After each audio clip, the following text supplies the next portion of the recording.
मुफ्ती साहब सलाम अलैकुम। वालेकुम अस्सलाम रहमतुल्लाहि व बरकातुहू। मुफ्ती साहब, मौलाना अब्दुल अजीज साहब, अब्दुल रशीद गाजी साहब, आपकी इन दोनों शख्सियात से मुलाकातें रहीं। बयान कीजिएगा किस तरह की शख्सियात, क्या आप इनके मौक़िफ़ को कुछ समझ पाए जो बात कहना चाहते हैं? देखिए, असल में जहाँ तक अब्दुल रशीद गाजी साहब का ताल्लुक है, उनसे तो मेरी कुछ ज़्यादा इस वाक़े से पहले कोई ज़्यादा मुलाकात नहीं रही, लेकिन मौलाना अब्दुल अजीज साहब कभी कभी मिलते रहे थे और कुछ खत किताबत भी कभी कभी की उन्होंने। लेकिन मैं ज़ाती तौर पर समझता हूँ कि वो वैसे मुखलिस आदमी हैं, और लेकिन जो उन्होंने तरीका इख्तियार किया आखिर में, तो ये तरीका हमारी नज़र में दुरुस्त नहीं था। उनके मुतालबात अगरचे दुरुस्त थे, लेकिन तरीका दुरुस्त नहीं था जी। और उसके लिए हमने उनको समझाया भी था उस वक्त कि ये तरीका सही नहीं है, शरई एतबार से भी, अखलाकी एतबार से भी, जो तरीका उन्होंने इख्तियार किया है। लेकिन बहरहाल वो मैं जानता हूँ कि इतना मैं जानता हूँ कि वो वैसे मुखलिस आदमी हैं और उनके दिल में दीन का दर्द भी है और कोई दुनियादारी मकसूद नहीं थी उनकी।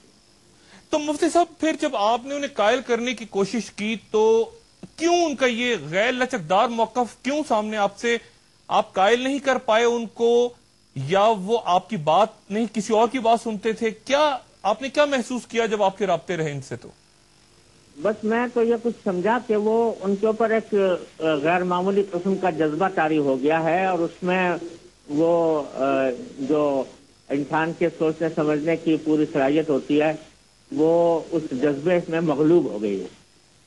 तो मैं तो इस नतीजे पर पहुंचा था उस वक्त उनसे गुफ्तगू करने के बाद। और रशीद गाजी साहब, अब तो हमने मुख्तलिफ सूरत हाल देखी, अजीज साहब बाहर हैं और रशीद गाजी साहब अब अंदर हैं और वो सख्तगीर मौक़िफ़ इख्तियार कर रहे हैं, तो इसको कैसे देखेंगे आप? बस मैं तो उनके बारे में पहले अर्ज किया कि उनसे मैं ज़्यादा वाकिफ नहीं था, लेकिन अब जो सूरत हाल है वो ये कि वैसे उन्होंने बेशतर बातें तो उन्होंने मान ली हैं।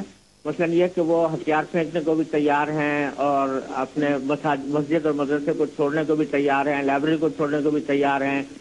बल्कि यहाँ तक भी उन्होंने एक मरतबा कहा कि मैं इस बात की भी जमानत देने को तैयार हूँ कि आइंदा एक कानूनी शहरी की तरह मैं ज़िंदगी गुजारूंगा।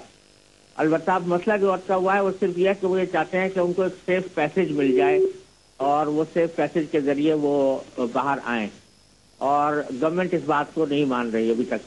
लेकिन अगर अब सिर्फ एक ही नुक्ता बाकी रह गया सिर्फ, और मैं समझता हूँ कि अगर हुकूमत इस बारे में अगर अपने मौक़िफ़ पर नज़रसानी करे और ये देखे कि खूनरेज़ी से लोगों को बचाने के लिए अगर वो इस किस्म का कोई इक़दाम कर ले, जैसा कि बहुत से मौक़े पर जैसे बलूचिस्तान के बागियों के साथ किया था कि भाई अगर ये लोग हथियार डाल देते हैं तो हम आम माफ़ी का ऐलान कर देते हैं, इस तरह की अगर कोई सूरत हो जाए तो ये मसला मैं समझता हूँ कि इतना मुश्किल नहीं है क्या हल ना हो सके। ये बताइएगा मुफ्ती साहब, आप जब मदरसे में गए, वहां जो तलबा हैं, आप ज़ाहिर है मदारिस से आपकी वाबस्तगी, तवील वाबस्तगी है, आप खुद हिस्सा रहे हैं, आपके अपने मदरसे माशाल्लाह बहुत जबरदस्त चलते हैं। ये जो तलबा वहां पे हैं जो डंडे लेके और असलहा लेके बैठे हैं, ये कौन है? ये तलबा हैं, ये कोई कलदम तंजीमों से ताल्लुक रखते नौजवान हैं? ये कौन है जो जिनके बारे में कहा जा रहा है कि मदरसे में मौजूद हैं और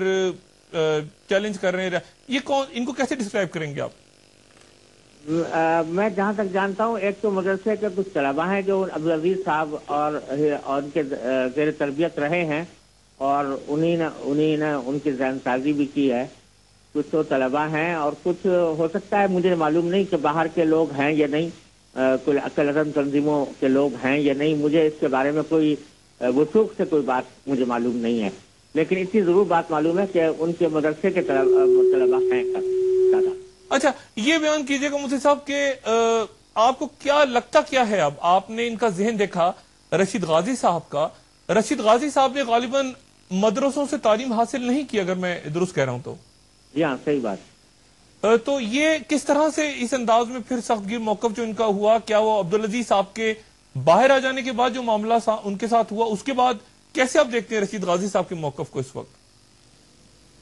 मतलब में जैसे मैंने अर्ज किया, मेरा उनसे कोई इंटरेक्शन ऐसा नहीं रहा कभी पहले, लेकिन इस वक्त जो उनका मौक़िफ़ है वो मैंने उनसे एक दो मतलब बात की है, तो वो और सारे बातों पर तो तैयार हैं, बस सिर्फ पैसे चाहते हैं।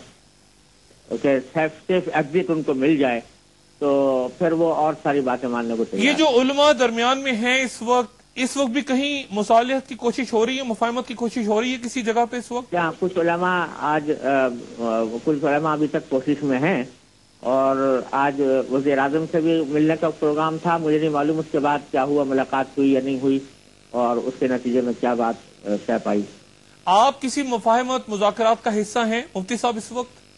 नहीं, मैं इस वक्त नहीं हूँ। अलबत्ता मैं पहले राब्ते में रहा हूँ हुकूमत के हजरात से भी और अब्दुल रशीद गाजी साहब से भी टेलीफोन पर मेरा राब्ता रहा है, लेकिन आज मैं किसी मुज़ाकरात के किसी अमल में शामिल नहीं था। आप अपने आप को खुद अलग कर रहे हैं इससे? मैं अभी सफर के लिए पाबरिकाब हूँ, मलेशिया जा रहा हूँ, तो इस वास्ते आज मैं किसी अमल में शरीक नहीं हो पाया। अच्छा मुफ्ती साहब, ये बात भी हमने सुनी कि आप इनके उस्ताद रहे हैं, गालिबन पढ़ाया आपने इनमें से किसी को? आपका नहीं, मैं उनका किसी कोई उस्ताद नहीं रहा, वो मुझसे बाकायदा नहीं पढ़े कोई भी। अब्दुल अजीज साहब मुझे एक मुख्तलिफ जगहों पर अपना उस्ताद या शेख जाहिर करते रहे हैं, मगर उसका मतलब सिर्फ ये था कि उन्होंने बाकायदा नहीं पढ़ा, बल्कि मुख्तलिफ मामलात में कभी कभी मुझसे खत व किताबत की है और कभी मैं इस्लामाबाद जाता था तो वो आकर मिलते थे, बस इतनी बात है। मुझे साहब क्या लगता है आपको, खूरेजी की तरफ जा रहा है मामला या आपको लगता है कि पुरसकून अंदाज में कोई रास्ता निकलेगा इसका? देखिए, मैं तो हमेशा पुरुम्मीद रहता हूँ और कोई मायूसी की वजह नहीं समझता अगर फरीकैन इस बात को समझे कि खूरेजी जो है वो किसी के भी मफाद में नहीं है और मुल्क के लिए सख्त खतरनाक है, तो कोई वजह नहीं है कि कोई ऐसी राह न निकल आए, खास तौर से इस मरहले पर जबकि जो बेशतर जो बुनियादी मसाइल थे जिनकी वजह से सारा कुछ तनाज़ा खड़ा हुआ था वो हल हो चुके हैं और उनके बारे में अब्दुल रशीद गाजी तैयार हैं कि उन सब चीज़ों को छोड़ देंगे। तो अब सिर्फ मामला यह है कि इसका आखिरी सीन क्या हो और किस तरह वो बाहर आए, इस मसले पर सिर्फ एक बात अटकी हुई है। ये मैं समझता हूँ इतना बड़ा मसला नहीं है कि जो नाकाबिले हल हो। मुफ्ती साहब आपका बहुत शुक्रिया और इंशाल्लाह आपसे बात होगी। औरतों की, तालिबात की, इंसानों की और कुछ शहरियों की और कुछ तो खून से बचाने का मसला है। वो ये कहते हैं कि मैंने सारी बातें मान ली आपकी कि जामे हफ्ता भी छोड़ देंगे हम और विफाकुल मदारिस की तहवील में दे देता हूँ, जामे हफ्ता को भी सही विफाकुल मदारिस की तहवील में दे देता हूँ, इमामत खिताबत जो लाल मस्जिद की है उससे भी मैं दस्तबरदार हो जाता हूँ और मैं अपने गाँव में जाकर आबाद हो जाऊंगा अपनी वालदा और अपने घर वालों को लेकर और हम कभी फिर इस्लामाबाद वापस भी नहीं आएंगे। लेकिन मैं गिरफ्तारी नहीं दूंगा, गिरफ्तारी करने के बजाय मैं अपनी जान देने के लिए तैयार हूँ। हमने भी उनको बार बार समझाया कि आप गिरफ्तारी भी दे दे, जहाँ इतनी बात मान रहे हैं, लेकिन वो इस पर आमादा नहीं होते। तो अभी थोड़ी देर पहले भी उनसे मेरा टेलीफोन पर राब्ता हुआ था अब्दुल रशीद गाजी साहब से, तो वो भी यही कहते हैं कि हम गिरफ्तारी देने के लिए तो तैयार नहीं है।